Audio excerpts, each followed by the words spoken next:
됐을까요?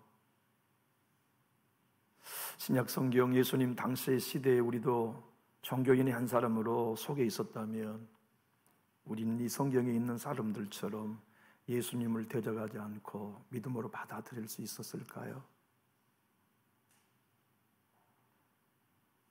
그 시절 그거 성소에 우리가 있었다면 우리는 예수를 십자가에 못 박여라 외치는 군중 속에가 아닌 그분의 발 앞에 엎드려 은혜를 구하는 한 사람으로 설 수 있었을까요?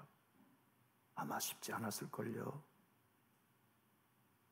대제사장들과 서기관들이 예수를 죽이기 위해 너 누구의 권세로 성경에서 가르치냐?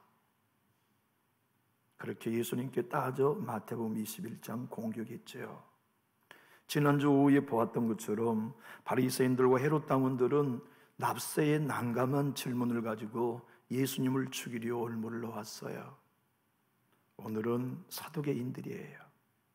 사두개인들이 예수님을 죽이기 위해 올무를 파고 부활의 논쟁으로 예수님을 끌고 들어갔죠. 그들은 예수님을 시험해 보아야 할 대상이 아니라 엎드려 경배하고 그분을 마음으로 영접해야 했건만 종교는 이토록 복음으로부터 멀어지게 만드는 위험이 있어요. 평소에 원수지간이었던 헤롯과 빌라도도 예수님을 죽이는 일에는 친구가 되었듯이 여기 있는 대제사장과 서기관들, 바리새인들과 헤롯 당들, 사두개인은 서로 원수예요. 성전을 중심으로 하고 율법을 중심으로 살았지만 그들은 서로 대립하고 서로 미워하며 싸운 원수지간이었는데 예수를 죽인 이리는 친구가 됐어요. 복음을 거부한 이리는 친구가 됐죠. 누가복음 23장 10절로 12절은 헤롯과 빌라도가 평상시는 원수였는데 예수님을 죽이는 그 일에는 당일에 서로 친구가 되었다고 증언해 주는데요. 함께 하나님의 말씀을 읽어볼까요? 대제사장들과 서기관들이 서서 힘써 고발하더라. 헤롯이 그 군인들과 함께 예수를 없인 여기며 희롱하고 빛나는 옷을 입혀 빌라도에게 도로 보내니 헤롯과 빌라도가 전에는 원수였으나 당일에 서로 친구가 되니라. 여러분, 사두개인들은 왜 사두개인이라고 그들이 불렀냐면 다윗 시대의 대제사장 사독의 후예가 우리다. 그래서 바리새인들은 율법을 가르치는 종교 지도자였다면 사두개인들은 성전의 기득권을 가지고 있는 경제적 특권의 사람들이었어요. 그들은 헤롯가뿐만 아니라 로마에 충성하는 종교인이다 보니까 바리새인들에게 미움 탔어요. 열심 당원들에게 원수가 됐어요. 성전 중심의 모든 부요를 다 누리고 특권을 누렸지만 오늘 본문의 말씀처럼 성경대로 안 믿었어요. 여러분, 성경을 알았다면 부활을 믿어야 하잖아요. 그런데 사두개인 분파는 부활을 안 믿었어요. 부활을 안 믿으니 천국과 지옥도 없다고 생각한 분파가 이 사두개 분파예요. 천국과 지옥이 없다, 영혼도 없다, 귀신도 없다, 영이신 하나님을 믿는다고 하는 이들이 이토록 성경 중심의 삶을 살았어도 성경과 전혀 반대된 신앙을 했다는 게 놀랍지 않나요? 평생 강단에 선 목사라도 성경과 반대되는 신앙을 얼마나 살 수 있다는 걸 알려주세요. 성도 여러분들이 평생 교회 생활하고 교회 직분도 가졌으나 성경도 모르고 하나님의 능력도 모른 채 신앙하면 반드시 알아야 할 진리도 믿지 못한 채 우리는 종교인으로 전락할 위험이 있어요. 오늘 보면 이렇게 무서운 얘기잖아요. 23절 화면을 보고 읽어볼까요? 부활이 없다는 사두개인들이, 아니 어떻게 성경을 아는 사람들이 부활이 없다고 믿었을까요? 그러잖아요. 아니 매일 성전에서 사는 사람들 아닙니까? 다른 사람들은 이 성전에 들어 발붙이도 못해. 우리야말로 이 성전의 주역이야. 그래서 모든 제사, 성전에 들어오는 모든 사람들의 통행, 성전에서 바꾸는 비둘기 파는 모든 일들과 이 돈을 바꾸는 모든 특권을 다 가지고 있으면서도 아니 어떻게 부활이 있다는 걸 못 믿을 수 있었을까요? 그러면서 그들은 부활이 없다고 하면서도 우리 예수님을 죽이기 위해, 올무를 놓기 위해 부활이라는 주제를 엉뚱한 제목으로 가지고 와 까다롭게 예수님 앞에 던졌어요. 선생님, 모세가 얘기했지 않았나요? 마지인 형님이 사랑하는 아내와 가정생활을 하다가 그만 후손을 보지 못하고 죽었어요. 그러면 하나님께서 모세를 통하여 둘째 시동생에게 큰 형수를 시집보내게 하셨잖아요. 그 집은 형제가 7형제인데 둘째도 아이를 못 낳고 죽었어요. 그래서 셋째 시동생에게 또 시집을 갔어요. 셋째 시동생에게 시집을 간 형수가 또 자식을 못 낳고 남편이 죽었어요. 그렇게 7 형제가 다 죽고, 참 이 전제가 너무 무섭지 않아요? 아니, 그 여자는 얼마나 기구해요. 세상에 마지에게 시집 와가지고 7 동생에까지 시집을 갔는데 아이 없이 자기의 삶이 끝나고 남편들이 다 그 여자를 만나 죽었다면 사람들은 얼마나 그 여인을 비난했을까요? 신랑 잡아먹은 여편네라고. 이건 이 사악한 사두개인들이 만드는 억지 주장이지만 우리 주님이 이렇게 모세 이야기를 통하여 까다로운 질문을 바꿔서 주님이 대답하신 말씀이 오늘 본문, 하나님은 죽은 자의 하나님이 아니라 살아있는 자의 하나님이라는 명쾌한 해답을 주셨어요. 여기 사두개인이 가져온 말씀은 신명기 25장 5절로 6절의 말씀입니다. 이 말씀 때문에 질문한 거거든요. 우리 화면을 보고 읽어봅시다.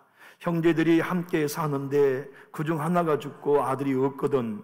그 죽은 자의 아내는 나가서 타인에게 시집가지 말 것이요, 그의 남편의 형제가 그에게로 들어가서 그를 맞이하여 아내로 삼아 그의 남편의 형제된 의무를 그에게 다 행할 것이요, 그 여인이 낳은 첫 아들이 그 죽은 형제의 이름을 잊게 하여 그 이름이 이스라엘 중에서 끊어지지 않게 할 것이니라. 여러분, 이것은 역사적이고 문화적 배경을 이해해야 해요. 우리 문화에서 보면 이보다 상스러운 일이 없다고 생각하기 쉽죠. 그런데 하나님은 유대인들을 통하여 우리에게 일러주시는 복음의 비밀이 있어요. 한 번 허락된 구원은 그 어떤 것으로 빼앗길 수 없다는 진리를 오늘날 우리에게 가르치고 이스라엘 역사 속에 보여주기 위해 하나님으로부터 물려받은 땅이 장자의 몫이든 자자의 몫이든 그에게 주어진 기업은 절대로 뺏기지 않게 하라. 이걸 지키기 위해 이 시혼제, 계대 결혼, 형사 취소라고 하는 제도를 만들어서 후손들, 그의 시동생들로 형수를 통하여 장남 혹은 사별한 형제의 기업을 잊게 해주라는 하나님의 은혜의 법이었다고요. 그런데 이 법을 가지고 엉뚱하고 생떼스러운 일을 만들어가지고 우리 예수님을 꼼짝 못한 궁지로 몰아가고자 하는 사두개인의 이 교만한 것 좀 보십시오. 이 오만한 태도를 보십시오. 우리 주님의 대답은 명쾌했습니다. 한번 따라해 볼까요? 하나님께는 다 살아있다. 요사이 저는 천국 가신 어머니가 그리워요. 지난주에는 제 누님께서 어머님 생전에 동영상을 찍어놓은 걸 카톡으로 보내주셨더라고요. 어머님의 생전의 모습을 뵈니 더 그리운 마음이 커졌어요. 지금 우리 어머니는 돌아가셨어요. 우리 아버지도 돌아가신 지가 15년이 됐네요. 그런데 하나님께는 살아계세요. 여러분의 사랑하는 남편, 부모님, 혹은 이 가운데 자녀를 잃은 성도 혹 계실지도 몰라요. 우리에게는 죽었지만 하나님께는 살아있어요. 주님이 부활의 논쟁에 관하여 대답이 이것입니다. 너희는 성경도 오해했다. 하나님의 능력도 오해했다. 아브라함, 이삭, 야곱, 모세가 출애굽기에서 이 하나님을 만날 때 하나님이 모세에게 나는 아브라함의 하나님이다, 나는 이삭의 하나님이다, 나는 야곱의 하나님이라고 하신 것은 역사적 인물의 하나님이라는 진술이 아니라 하나님이 모세에게 그렇게 말씀하셨던 것은 나에게는 아브라함은 아직 살아있다, 나에게는 야곱이 이삭이 살아있다, 나에게는 야곱이 살아있다는 말씀으로 하신 의미였음을 주님이 오늘 본문을 통해 설명해 주신 거지요. 32절 화면을 보고 한번 읽어봅시다. 나는 아브라함의 하나님이요 이삭의 하나님이요 야곱의 하나님이로다 하신 것을 읽어보지 못하였느냐? 하나님은 죽은 자의 하나님이 아니요 살아있는 자의 하나님이시니라 하시니, 우리 하나님이 나는 아브라함의 하나님이라 그렇게 말씀하시면 너희가 볼 때 아브라함은 죽었으나 내 앞에는 살아있다. 이삭의 하나님이라고 말씀하시면 너희가 볼 때 이삭은 죽었으나 하나님께는 살아있다. 내가 야곱의 하나님이라고 하신 우리 하나님은 우리가 볼 때 너희가 볼 때 죽었으나 하나님께는 살아있다는 말씀으로 우리 주님이 설명해 주신 거죠. 내 주님이 너희가 오해했다고 하는 헬라의 원어는 너희가 길을 잃어버렸다. 아니, 성전 중심의 삶을 평생 산 사람들이 어떻게 하나님의 말씀에서 길을 잃어버릴 수 있을까요? 그러지 않나요? 아니, 평생 제사와 예배의 중심에 예배 인도자로 살아갔던 그들이 어떻게 하나님의 능력도 성경도 몰라서 오해할 수 있을까요? 여러분 어떻습니까? 성경을 펼쳐들을 때 나는 성경에 대해 무지하다는 고백이 여러분의 고백이신가요? 전 그래요. 역사적인 배경을 조금 이해한다 할지라도, 본문 속에 등장하는 주인공들에 대한 이해가 있다 할지라도 그 속에서 하나님의 의도하심을 찾기란 여전히 너무나 어렵고 무거운 과업이에요. 문자적으로 이해하는 일이야 누가 못하겠습니까? 역사적인 이해관계는 책을 보면 누구나 다 알 수 있는 일이지만 이 본문 속에 있는 하나님을 찾는 건 성령이 계시해 주지 않으시면 몰라요.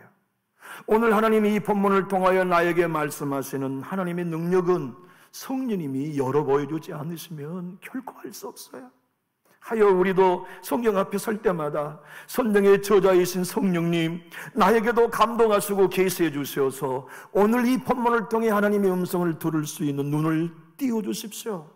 귀를 열어주십시오 하는 배고픈 마음을 저도 갖는데 성도 여러분은 어쩌신지 모르겠습니다. 하나님, 난 성경에 대해 무지합니다. 하나님의 능력에 대해 무지합니다. 여러분, 우리가 하나님의 능력에 대해 알고 있다면 얼마나 교만합니까? 그러지 않습니까? 내가 성경을 다 알고 있고 성경을 이해하고 있다면 얼마나 교만합니까? 오늘 사두개인들이 성경도 이해 못하고 하나님도 이해 못하며 오해했다면 우리는 오죽하겠습니까? 가난한 마음과 하나님 앞에 의에 목마른 마음으로 선다면 주님, 나야말로 종교인이 틀림없습니다. 내가 사두개인 아닙니까? 내가 조금 안다고 하지만, 영적인 체험을 했다고 하지만 내가 어찌 하나님을 다 알겠고 성령님을 내가 다 알겠습니까? 나야말로 사두개인입니다는 애통이 우리에게 절로 나와야 되지 않겠어요? 32절의 말씀을 다시 읽어보면 나는 아브라함의 하나님이요 이삭의 하나님이요 야곱의 하나님이라 하신 것을 읽어보지 못하였느냐?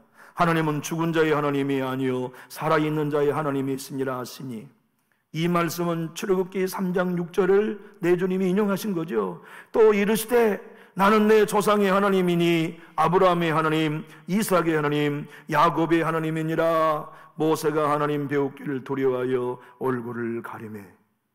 여러분 한번 생각해 보십시오. 우리가 진실로 정직한 신앙인, 종교인이 아닌 하나님을 온전히 예배하는 영의 사람이라면 성경 앞에, 예배 앞에 고백합니다. 한번 따라할까요? 나는 성경에 대해 모릅니다. 하나님에 대하여 모릅니다.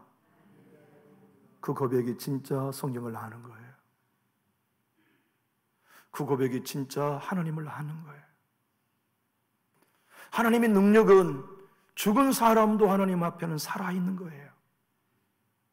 여러분의 부모님이 돌아가셨건 저희 부모님이 돌아가셨건 우리 눈에는 돌아가셨지만 하나님께는 살아계세요. 중학교 3학년인 사랑스러운 딸이 내 종양으로 죽어갈 때 아이고 말이야, 먹는 거 다 토하고, 아이고 말이야, 학교에도 못 가고, 초등학교 5학년 때 뇌종양으로 수술을 받아 온전히 회복된 줄 알았는데 중학교 3학년 쓰러져 가지고 사진을 찍어보니 뇌에 암이 다 퍼졌어요. 그리고 그 사랑하는 딸을 중학교 3학년 때 잃었어요. 그래서 그가 쓴 찬양이 천국이 없다면 인생이란 허무한 곳, 너와 내가 영원으로 만날 수 없다면. 그 딸도 아빠에게는 죽었지만 능력이 하나님께는 살아있어요. 여러분과 제가 오늘 이 능력의 하나님을 신뢰한다면 우리의 눈에 보이는 대로가 아닌 하나님의 능력으로 역사를 주관하시고 이 나라, 이 민족, 우리 교회, 우리 가정을 하나님이 인도해 가신다는 것을 확신할 수 있죠. 나는 부족하고 나는 무능하지만 내 하나님의 능력은 힘있고 능있어 못할 일이 전혀 없으신 그분에게는 죽은 자도 살아있다는 것을 믿을 때, 성경의 진리를 통하여 부활이 사실이라는 걸 믿을 때 우리는 이 땅의 고난과 어려움 속에서도 주의 능력으로 힘있게 살아갈 수 있잖아요. 성경을 알았던 이 사두개인들, 우리 예수님이 너희가 성경을 오해했도다 그 말씀에 성경은 구약입니다. 우리 예수님 당시에는 아직 신약 성경이 없었기 때문에 여러분 구약을 읽어봐요. 구약에 에녹이 죽임나지 않고 하나님께 하늘로 들림받았잖아요. 구약을 읽어봐요. 엘리사가 죽었던 수님 여인의 아들을 살려내 부활이 있잖아요. 구약을 읽어봐요. 하나님의 종 엘리야가 하늘로 들림받아 죽임이 아닌 부활의 생명으로 천성에 올라갔잖아요. 어디 그뿐입니까? 에스겔의 환상을 통하여서 보면 죽은 지 이미 오래되어 마른 뼈가 일어나 군대가 된 애원의 환상도 있잖아요. 다윗은 시편 16편 8절로 1절에 자기 자신이 영의 눈으로 장차 자기 후손으로 올 메시아가 죽었다가 다시 살아날 부활의 영광을 보며 이렇게 고백하지 않았습니까? 우리 함께 읽어봅니다. 내가 여호와를 항상 내 앞에 모시며 그가 나의 오른쪽에 계심으로 내가 흔들리지 아니하리로다. 이러므로 나의 마음이 기쁘고 나의 영도 즐거워하며 내 육체도 안전히 살리니 이는 주께서 내 영혼을 수월에 버리지 아니하시며 주의 거룩한 자를 멸망시키지 않을 것임이로이나이다. 주께서 생명을 내게 보이시리니 주의 앞에는 충만한 기쁨이 있고 주의 오른쪽에는 영원한 즐거움이 있나이다. 이렇게 부활이 구약 성경 구석구석에 가득한 진주처럼 있건만, 아니 어떻게 성경대로 성전을 지키는 사도계인들은 부활이 있다는 걸 안 믿었을까요? 얼마나 모순인가요? 이게 종교의 위험입니다. 여러분, 예수 전도단에서는요, 교회의 가장 위험한 영은, 교회의 가장 위험한 귀신은 종교의 영이라고 말합니다. 여러분, 귀신은 많은 일을 합니다. 여러분, 귀신의 이름은 없습니다. 사람이 죽어서 귀신이 되는 거 아니에요. 귀신의 이름은 그놈이 하는 일이 그놈의 일입니다. 여러분, 도둑질하는 영이 사람 안에 들어가면요, 그 사람은 저 사람의 지갑에 얼마가 있는지 다 알아요. 그래서 칼로 싹 베어가지고 갑니다. 도둑의 영이 그 안에 들어가는 거예요.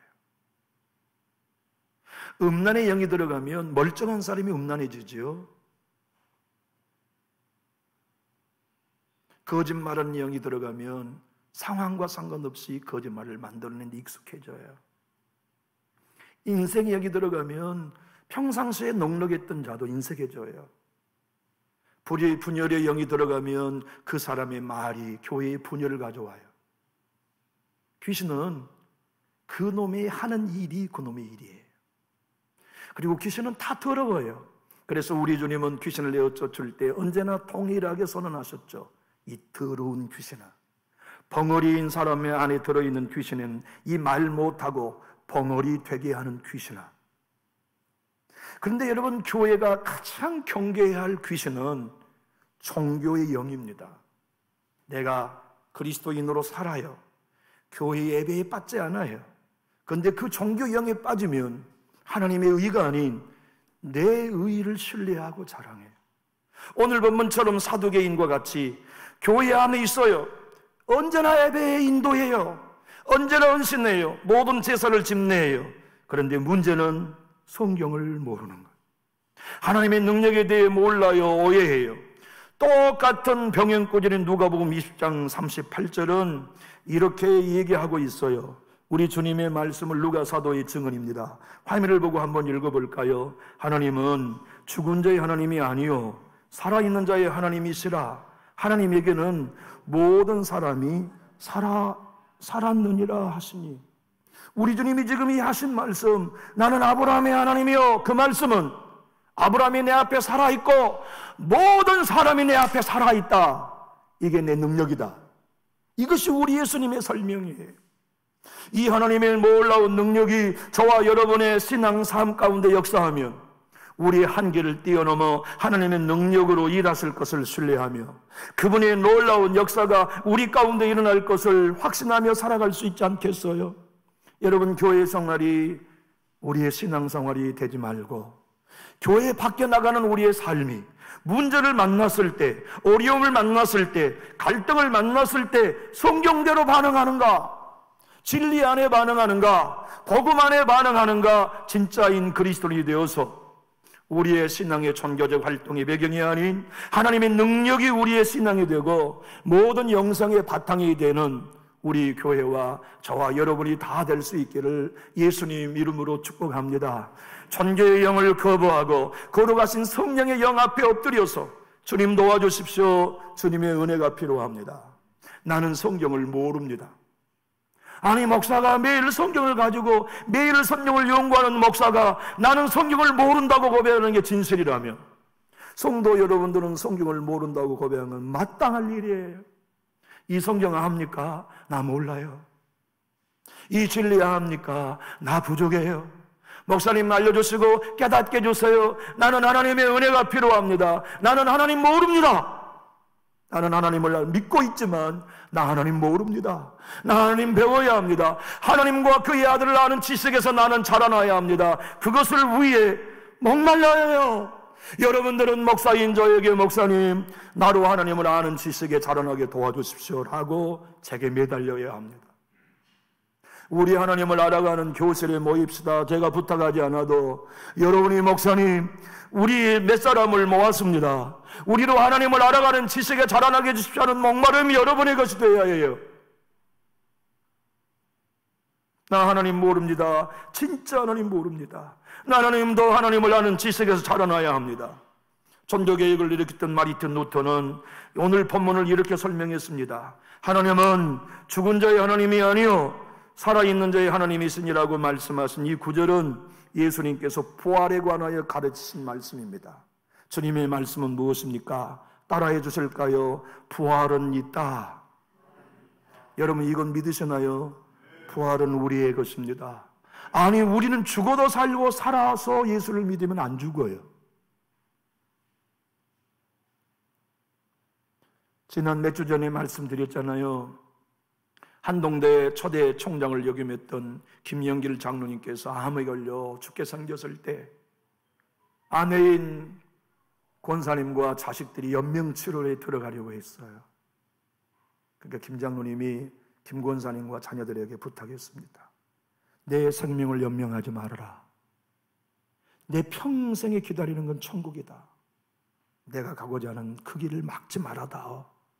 그래서 연명치료를 거부하고 스스로의 천국을 향한 생명을 재촉했어요.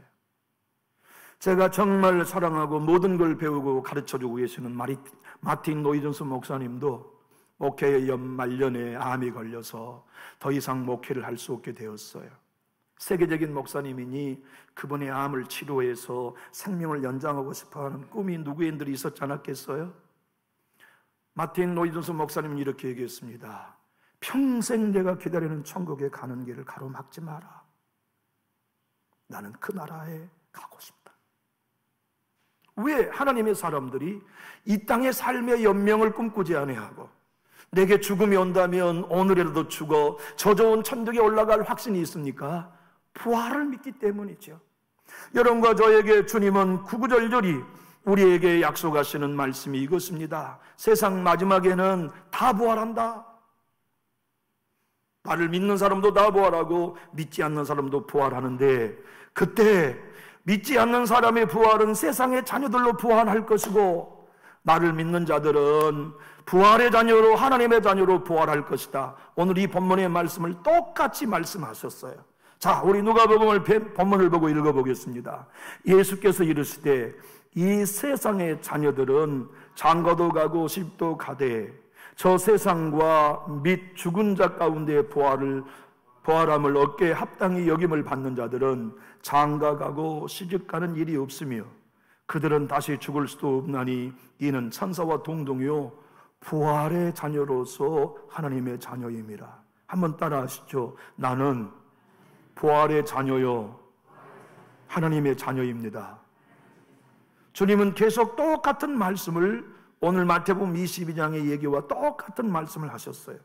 죽은 자가 살아난다는 것은 모세도 가시나무 떨기에 관한, 그래서 주를 아브라함의 하나님이요 이삭의 하나님이요 야곱의 하나님이시라 칭하였나니, 하나님은 죽은 자의 하나님이 아니요 살아있는 자의 하나님이시라. 하나님에게는 모든 사람이 살아있느니라 하시니, 서기관 중 어떤 이들이 말하되 선생님 잘 말씀하셨나이다 하니 그들은 아무것도 감히 더 물을 수 없음이더라.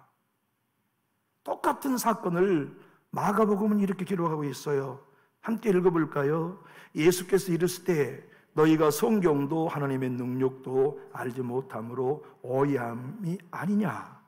사람이 죽은 자 가운데서 살아날 때에는 장가도 아니가고 시집도 아니가고 하늘에 있는 천사들과 같으니라. 죽은 자가 살아난다는 것을 말할진대 너희가 모세의 책 중 가시나무 떨기에 관한 글에 하나님께서 모세에게 이르시되 나는 아브라함의 하나님이요 이삭의 하나님이요 야곱의 하나님이로다 하신 말씀을 읽어보지 못하였느냐. 하나님은 죽은 자의 하나님이 아니요 산 자의 하나님이시라. 너희가 크게 오해하였도다 하시니라. 교회 여러분, 우리 성경 오해하지 말고 이해하며 신앙합시다. 우리 하나님을 오해하지 말고 이해하며 신앙합시다.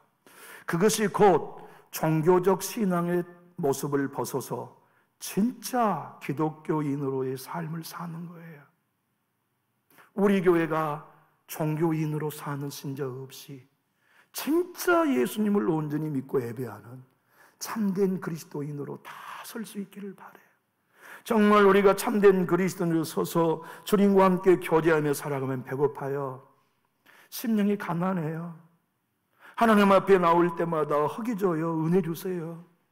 주님, 주의 성령의 기름 부으심이 없이는 나는 오늘 못 일어납니다.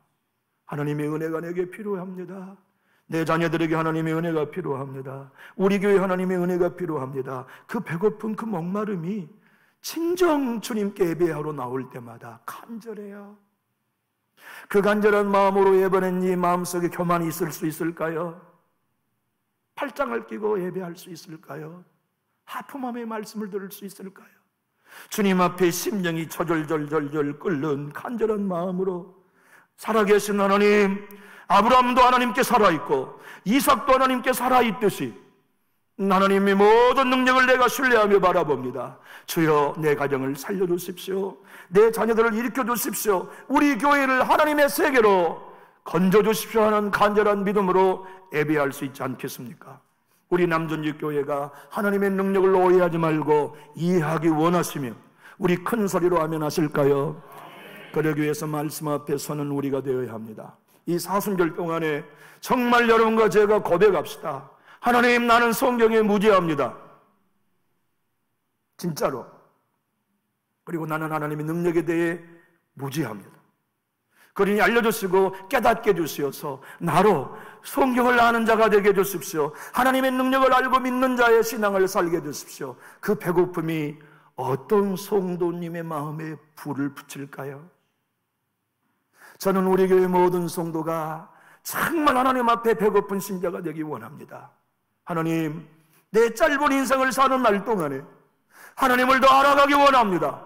내가 더욱 목마르기를 원합니다. 내가 성경과 하나님을 이해하며 하나님의 거룩한 능력 앞에 서기를 원합니다.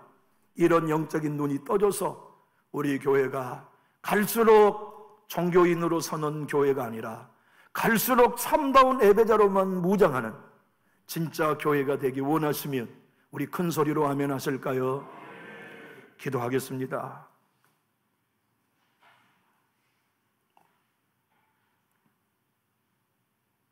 하나님, 교만은 아무리 겸손을 치장하고 변모하여 변장하여도 숨길 수 없습니다. 겸손 또한 아무리 교만한 형태를 띄워도 숨길 수 없습니다. 하나님, 우리가 사두개인이나 서기관이나 바리새인들과 헤롯 땅 대제사장과 같지 아니하고 진정 수르보니게 여인처럼 가라사의 광인처럼 어부들처럼 배고프고 의여주리고 목마른 자들이 되어 주님을 알아볼 수 있는 눈을 허락하여 주시옵소서. 복음에 대해 눈뜨고 전교인으로 사는 교인이 아닌 진정한 예배자로 하나님께 엎드리고 복음에 환호하는 깨어있는 신자들 되도록 이종과 우리 모두를 사순절에 다시 한번 거듭남을 허락하여 주옵소서. 성령에 대해 무지함을 인정하게 하시고 하나님에 대해 무지함을 깨닫게 해주시어서 나는 하나님에 대한 지식으로 성장하기 원합니다. 예수님을 아는 지식에 자라기를 원합니다. 그리스도의 장성한 분량까지 이르도록 내가 육체의 생명이 남아있는 한 말씀의 사람으로 살기 원합니다. 은혜의 사람으로 살기 원합니다는 이 간절함이 우리 남전육교의 모든 권속들의 마음속에 사순절을 통하여 불붙는 은혜 되게 하여 주옵소서. 그리하여 우리 모두가 예수님을 향하여 불편하고 얼모를 놓는 초대교회의 종교인들 같지 아니하고 주님 앞에 모여 전적인 은혜를 간구했던 마가의 다락방의 120명이 되도록 특별한 은혜를 허락하여 주옵소서. 예수님 이름으로 감사하며 기도하옵나이다. 아멘.